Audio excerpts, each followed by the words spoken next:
Assalamualaikum warahmatullahi wabarakatuh. Perkenalkan, nama saya Wahyudi. Saya sedang menempuh pendidikan S1 di Institut Agama Islam Negeri Kerinci.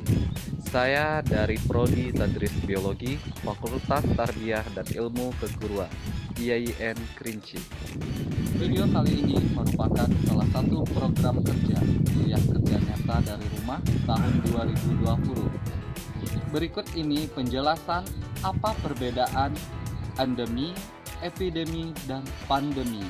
Berikut penjelasannya. Dunia darurat virus corona. Saking menularnya, virus ini udah nyebar ke lebih dari 95% negara. Bahkan jumlah kasus paling banyak udah bergeser sekarang ke Eropa, yang sekarang jadi pusat penyebaran baru virus ini. Organisasi Kesehatan Dunia pun udah netapin virus corona sebagai pandemi.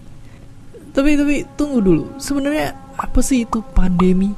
Dan apa bedanya sama epidemi dan endemi? Apakah mereka semua beda atau sama dengan wabah? Jawabannya, mereka itu ternyata adalah 4 tingkatan yang berbeda. Jadi, biasanya tingkat siaga penyakit yang menular itu mulai dari tingkat daerah. Kalau nggak direspon dengan sigap, barulah akan mewabah sampai tingkat nasional. Dari sana, bisa tambah parah lagi jadi nyebar ke negara tetangga. Dan buat penyakit-penyakit yang paling berbahaya bisa menyebar ke seluruh dunia. Oke, terus seberapa bahaya pandemi sebenarnya? Lalu sebelum corona, apakah ada pandemi yang udah pernah dunia kita hadapi? Jadi, pendeknya, yang namanya pandemi tentunya bahaya banget. Coba aja lihat ke sini. Buat contohnya, malaria atau DBD yang sangat ditakuti anak-anak Indonesia adalah penyakit endemi.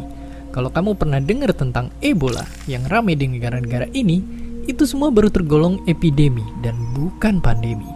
Lalu, kengerian COVID-19 ada di atas itu semua.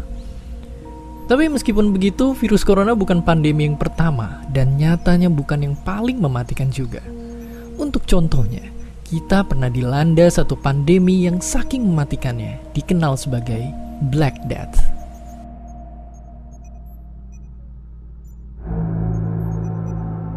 Jadi ceritanya dulu di abad 14, selama bertahun-tahun umat manusia diserang oleh penyakit yang menyebar dari kutu dan tikus.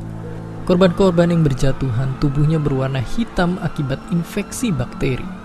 Mereka nyerang kulit dan paru-paru kita yang nimbulin demam, sakit kepala, infeksi paru-paru sampai akhirnya ratusan juta korban meninggal. Ini bisa terjadi karena dulu orang belum tahu kalau ternyata ada makhluk hidup yang tak terlihat yang bernama bakteri. Berbagai macam cara sudah dicoba, tapi semua tak berguna di hadapan musuh asing yang tak kasat mata. Pada akhirnya, memang wabah ini berhenti menyebar. Tapi dalam waktu 4 tahun aja, 1/3 sampai 1/2 populasi Eropa saat itu menjadi korban. Meski ribuan tahun setelahnya orang gak nyangka pandemi kayak Black Death bakal terulang, tapi ada dan dikenal sebagai flu Spanyol. Yang mengerikannya hanya dalam waktu 2 tahun, flu ini menginfeksi sampai 1/3 populasi dunia dan menewaskan 50 juta nyawa, berkali-kali lipat lebih cepat daripada serangan Black Death. Sekarang, ribuan tahun setelah Black Death dan ratusan tahun sejak flu Spanyol merebak, pandemi itu kembali datang di hadapan kita. Sejarah udah nyatetin banyak peristiwa buat kita bisa belajar. Tinggal kita yang memilih untuk mengulangi tragedi atau belajar dari kesalahan dan nyelamatin nyawa orang-orang yang kita sayang. Dan seperti biasa, terima kasih.